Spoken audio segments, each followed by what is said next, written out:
The third aspect that concerns scopes and objectives are the so-called three pillars. Three pillars that are under scrutiny, under consultation. Why these three pillars? Are they grabbed in stone? Not at all. But the question is, regions and member states and other stakeholders involved for many years have considered that the three main topics that could be of the interest of the region would concern innovation and sustainability. So innovation concerning enterprises, concerning growth, looking forward, having high levels of employment, and I would say from a sustainable point of view. The second pillar would concern accessibility and connectivity, so transport issues, but also aspects concerning access to services of general interest. And the third pillar is natural and cultural heritage, but also looking to the future. So environmental and cultural aspect, but not only considered, as I mentioned, as a heritage, but as an asset for the future. And the last block concerns principles of design and implementation. Let me try to emphasize the added value regarding the second block, the general framework and these principles of design and implementation, given some examples.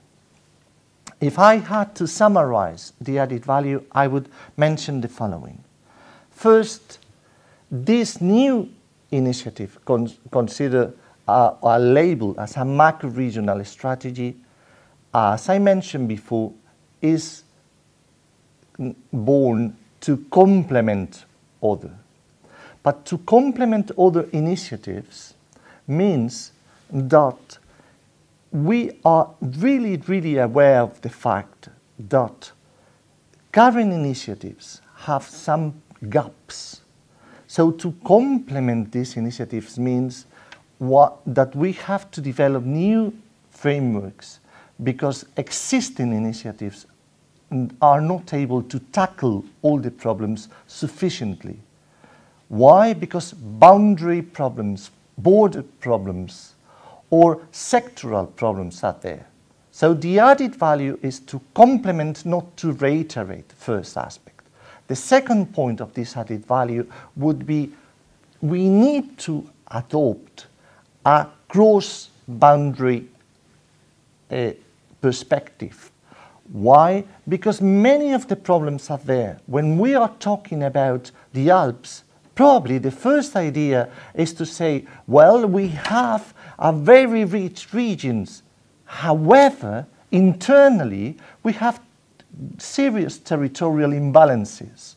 So it is completely necessary, it's crucial to have a cross-boundary approach to tackle these problems, these rural-urban problems that go beyond the borders, are shared by different countries involved in that region. So a cross-boundary approach is the second aspect.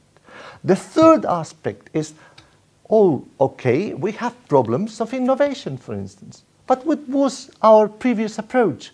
Well, innovation concerning enterprises should tackle through enterprise policy. Innovation concerning university should tackle only through research and innovation policy. However, there are many gaps concerning the different actors that are involved. When we are talking about triple or quadruple helix, this means that the policies that are supporting these stakeholders should be linked, should be related. Therefore, a cross-cutting approach, trying to relate, to put into relations innovation policy, regional policy, enterprise policy is necessary. This is the third point. And the fourth point is very important to emphasize, is that, okay, this is for the good of the Alpine region, but the Alpine region is not out of the blue. It's in the middle, at the heart of Europe. So for the good of the Alpine people and the local communities, we have to take into account the needs of the whole Europe, the needs of EU 2020 strategy and to put into relations to coordinate these efforts. I think these 4 aspects try to summarize these efforts and always following the principles that are mentioned in the last block as I commented previously. And these principles are quite clear. Better cooperation in 2 senses. First, vertical cooperation between, for instance, state stakeholders and local stakeholders, national and local stakeholders, in a vertical relationship. But also, horizontally speaking, putting in clear cooperation actors coming from different spheres of action. So better cooperation, a better alignment of funds. Look, from ERDF, from structural and investment funds, we cannot finance this strategy because are not relevant for this specific area of Europe.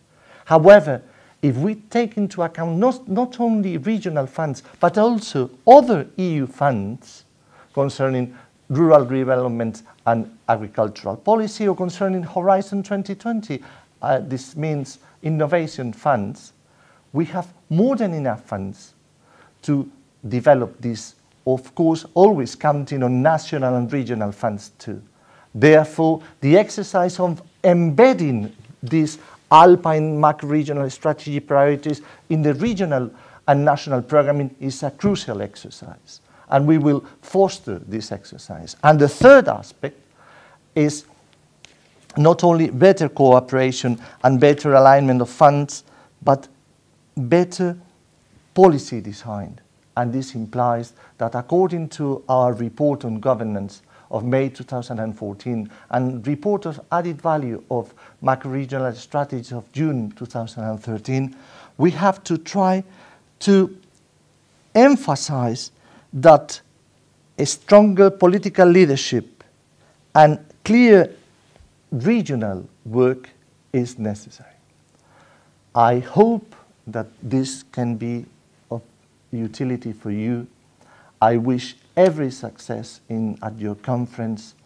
And look, if I had to summarize, it's only one sentence, I would say, I would remind you the importance of the motto of the London Tube, mind the gap.